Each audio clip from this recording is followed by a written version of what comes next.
A young woman brimming with dreams, a sleepy little town, and a brutal crime that stunned everyone. Marianne Vatra vanished without a trace, until one dark discovery unearthed the ugly truth. The investigation dragged on for years, but once DNA did the talking, everything flipped. And then came the statement nobody was expecting. What he said left the entire courtroom speechless. Get ready to dive into every detail of this gripping story. The truth is about to come out. In a small, peaceful town in the Netherlands, life seemed easy and carefree. Everyone trusted each other, convinced they were tucked away from any real danger. But that sense of security got blown to pieces by a crime no one ever saw coming.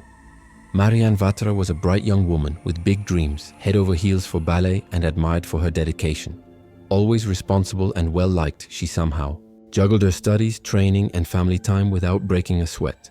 Her future looked promising, but fate had a nasty surprise in store.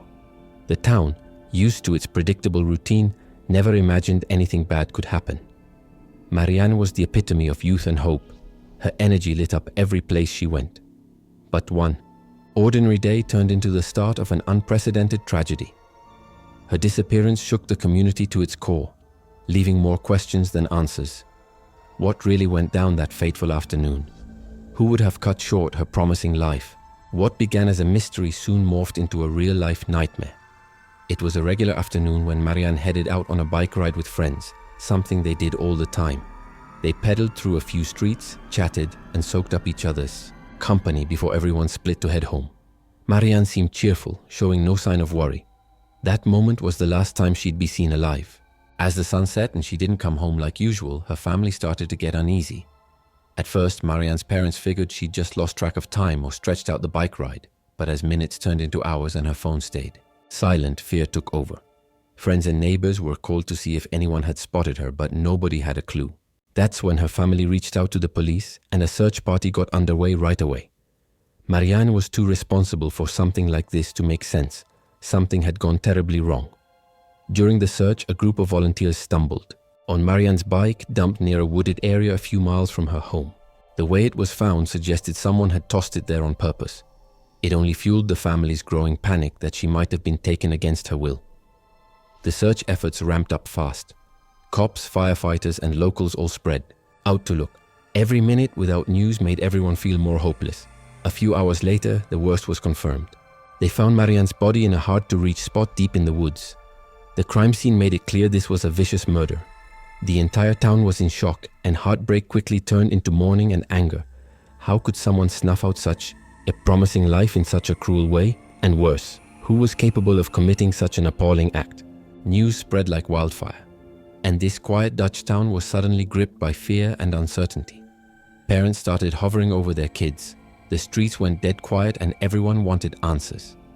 The police launched a thorough investigation, hunting for any clues that might reveal who was behind this. Marianne's disappearance had become a homicide, and the search for the truth had only just begun. Once Marianne's body was found, the police dove into a detailed investigation, determined to catch her killer. They cordoned off the discovery site for forensic work, collecting every bit of evidence they could find. One of the first steps was taking DNA samples, which they hoped would identify the culprit. But when the samples got compared against the police database, there were no hits. That meant the suspect had no criminal record or had never shown up in any previous investigation.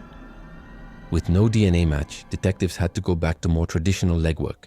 They questioned friends, family, and anyone who might have seen Marianne on the day she was killed. Some witnesses claimed they saw a stranger hanging around near the woods, while others spotted a suspicious car circling the area. These statements helped guide the investigation, but none led to a smoking gun. The mystery just got deeper. The police then moved on to possible suspects, using psychological profiles and any sketchy circumstances. A young refugee living in town got questioned after people reported seeing him near the crime scene. But he was quickly cleared when he provided a solid alibi, and DNA tests proved he had nothing to do with it. Other locals were also interrogated, but with no concrete proof, the case began to stall. The town grew anxious and furious at how long it was taking to find answers. Marianne's murder had shaken them all, and the lack of progress only made people feel less safe as time ticked by. Her parents pushed the authorities to keep searching for the killer, but without a solid lead, The investigation was at a standstill. Media outlets gave the story non-stop coverage, piling more pressure on the cops. Everyone wanted justice, but with no hard evidence, each passing day made closing the case even harder. Despite all the setbacks, the police refused to give up. They took new DNA samples, and forensic scientists kept trying to tease out the killer's genetic profile. But with no prime suspect to compare it to, it all felt like a shot in the dark. Time dragged on, and with no fresh clues, the case started to go cold. Little did anyone know that years later, a breakthrough in technology and one huge twist would finally bring the truth to the surface. While Marianne's case stayed unsolved, the town's frustration skyrocketed. The authorities tried their best to move forward, but ran into significant legal hurdles. In the Netherlands, strict privacy laws severely limited the mass collection of DNA samples, blocking the police from demanding large-scale testing that might speed up suspect identification. Marianne's family felt helpless, watching time slip by with no one held responsible. The main obstacle was that every single DNA test needed a specific court order, which made the process slow and swamped in red tape. Investigators had to prove they had rock-solid reasons for each sample, explaining in detail why they thought a certain individual might be involved. Even people willing to help were nervous about handing over their genetic material, fearing privacy violations. This set the stage for tension, where the desperate hunt for clues clashed with the need to uphold individual rights, and the killer was still on the loose. Marianne's desperate family began pushing government agencies for permission to collect DNA from more residents.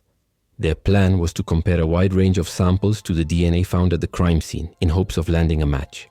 The family's lawyers filed petitions in court, arguing that public interest and the severity of the crime justified making an exception to the law. But the case bogged down for months, facing backlash from civil rights groups and officials worried about creating a dangerous precedent. Even though many investigators wanted to help, legal bureaucracy sparked friction among the police, the prosecution, and the courts. Every little step required paperwork, hearings, and official rulings that dragged things out even longer. And as time passed, lids grew colder, fueling a growing sense of injustice. For Marianne's parents, each legal roadblock they cleared only led to another one, turning it all into a drawn-out waiting game that tested their hope. Still, they hung on, determined to do whatever it took. Meanwhile, the community was split on the idea of mass DNA testing. Some believed giving up a bit of privacy was a fair price to catch the culprit. Others feared such widespread efforts might pave the way for future surveillance abuses. Stuck between ethical and legal dilemmas, investigators kept hitting walls, prolonging the agony of those seeking justice. With no immediate alternatives, all the family could do was wait for the final court decision and cling to the hope of a real solution. Over a decade later, Marianne Vatra's case got a shot in the arm when DNA analysis technology took a major leap forward. In 2012, Dutch police got the green light to try a new kind of genetic investigation. Instead of collecting DNA from everybody, in town they used forensic genealogy, a method comparing the crime scene DNA with distant relatives found in databases, whittling down the list of possible suspects. This breakthrough totally changed the game. This fresh approach finally produced real leads. Investigators found a partial match between the crime scene DNA and a family that lived in the area. Using that clue, they started zeroing in on the men in that family until they landed on one individual in particular, Jasper Steringa, a local farmer who'd never raised any suspicions before. That fact, that he'd never been on the police's radar, showed just how easily the killer flew under the radar all those years. But now, armed with solid proof, the police had a prime suspect. After being confronted with the DNA evidence, Jasper was arrested and questioned. At first he denied everything, but with the scientific proof staring him in the face, he had nowhere to run. He confessed to the crime, explaining that on the night of Marianne's murder, he saw her riding her bike and felt an overpowering sexual urge. He decided on the spot to assault her, dragging her into the woods. During his interrogation, he calmly described those brutal moments, which left both investigators and the public horrified. Jasper's confession gave Marianne's family some closure, at least in the sense that they finally learned who was behind it all. But that sense of relief quickly turned into outrage. He'd kept quiet for 11 whole years, letting the family suffer in limbo. And his excuse, an uncontrollable sexual impulse, rang hollow to everyone who saw it as just a heartless, deliberate act of violence.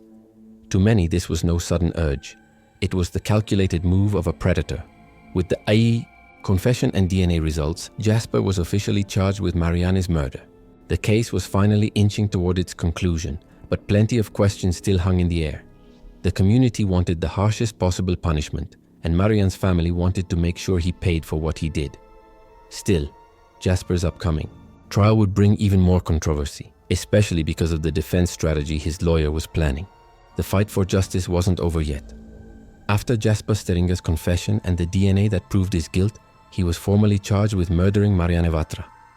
The trial drew massive media attention, and people followed every twist and turn with a mix of rage and hope. Marianne's family showed up in court determined to see justice served, while Jasper's defense plotted to soften the blow of his sentence. The courtroom was packed, and outside, protesters demanded the toughest punishment possible. No one doubted that Jasper deserved the maximum penalty the law allowed. It looked like the verdict was a done deal, but Jasper's defense dropped a bombshell argument that sparked outrage. His lawyer claimed the crime wasn't planned, but a spur-of-the-moment act driven by a supposed psychological disorder. In other words, Jasper supposedly wasn't fully in control of his actions when he attacked Marianne. To most folks, that was a slap in the face, a cheap way to downplay a cold-blooded, vicious murder. The prosecution fought back hard, pointing out that Jasper had not only kidnapped and brutally killed Marianne, but also stayed silent for 11 years, showing zero remorse or willingness to help. If he really was seized by an uncontrollable impulse, why hadn't he turned himself in or shown any guilt before? The prosecution insisted he was fully aware of his actions and was now using some last-ditch psychological excuse to dodge a heavier sentence. Public pressure surged, and everyone hoped for a serious punishment that would set an example. After lengthy hearings and intense legal debates, the court finally handed down its verdict. Jasper was sentenced to 18 years in prison. The decision sparked both relief and frustration. Marianne's family, although relieved he was punished, felt 18 years was far too light for such a terrible crime. Many believed Jasper should have gotten life without parole, or at least a longer term ensuring he'd never walk free again. But under Dutch law at the time, that was the toughest sentence possible.